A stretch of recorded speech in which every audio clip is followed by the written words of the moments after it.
haunting encounter at an abandoned nursing home. This is Mr. H. You're listening to Masked Horror. The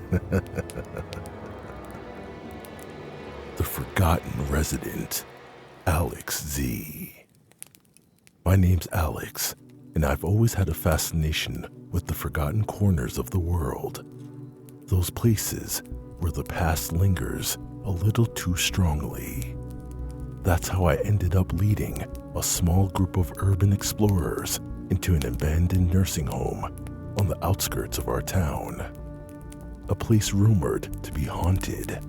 A place where the past was not just remembered, but relived.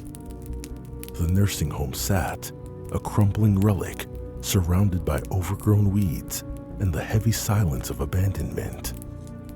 As we approached, the wind seemed to whisper through the broken windows, carrying voices of the past. The locals had told us about the ghosts of an old resident, someone who had been left behind when the place suddenly shut down. It was the kind of story that was too tempting for us to ignore. Armed with our cameras and shaky courage, we pushed through the rusted front gate. The air inside was stale, thick with dust and the faint, unsettling scent of antiseptic. Our lights flickered over peeling walls and old portraits, eyes seeming to follow us.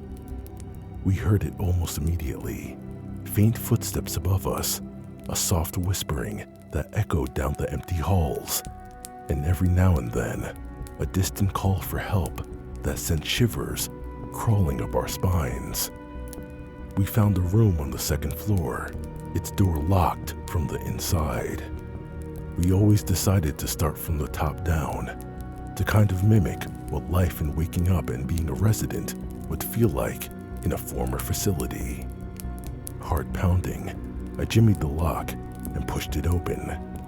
Inside, against all logic, was a scene that looked almost lived in. A small bed neatly made, a stack of books beside it, and most disturbingly, a plate of food that was still fresh, a glass of water without a speck of dust. It was as if someone was still living there, hidden away from the world. The reality of the situation hit us hard. Was there really a forgotten resident, or was it something else? We debated what to do next, but curiosity and the creeping fear drove us deeper into the mystery. We decided to explore the rest of the facility. As we prepared to explore the former administrative offices, feeling overwhelmed by what we might have uncovered, I stumbled upon a staff logbook in the dusty reception area. Flipping through its yellowed pages, my flashlight landed on an entry that made my blood run cold. It detailed a peculiar drill the staff used to carry out, where they would pretend a resident was missing. I mean, it makes sense. You prepare for the worst case scenario. But the last entry was the most chilling. It spoke of an unscheduled practice drill on the day the facility closed. No further entries, no conclusion. The horrifying possibility dawned on us. Had the drill been real? Had someone been left behind, marked off as part of a forgotten practice? We rushed back to the locked room, hearts in our throats, only to find it completely empty. No sign of life, no trace of the person we thought might be living there. It was as if the room had reset itself, waiting for its next unsuspecting visitor. We left the nursing home with more questions than answers, the uneasy feeling of being watched never quite leaving us. The footage from our cameras revealed nothing but our own tense faces and the eerie, empty backgrounds. But sometimes, late at night, I wake up thinking I hear whispers, calling me back to that abandoned place. And sometimes, I wonder if we were meant to find the truth, or if some corners of the world or better left forgotten. Voices in the Walls, Michael C. Hey everyone, my name is Michael. I'm an amateur paranormal investigator. During this particular encounter, I was tackling one of the places that's been on my list for a while. An abandoned nursing home, closed down under mysterious circumstances about a decade ago. This facility has always intrigued me with its somber past and the eerie stories tied to its decaying walls.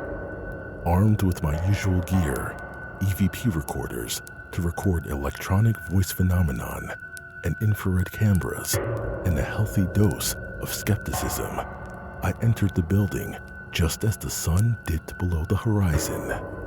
The old nursing home loomed ominously against the twilight sky, its windows like hollow eyes watching my every move. According to local lore, the walls still whispered with the voices of past residents, lost souls rumored to be trapped within its forsaken halls. The air was stale as I stepped inside, my flashlight beam cutting through the darkness. Almost immediately, my EVP recorder started to pick up something. At first, it was just unintelligible murmurs, but as I moved deeper into the former Alzheimer's ward, the voices became distressingly clear. They were begging for help, calling out in confusion and pain.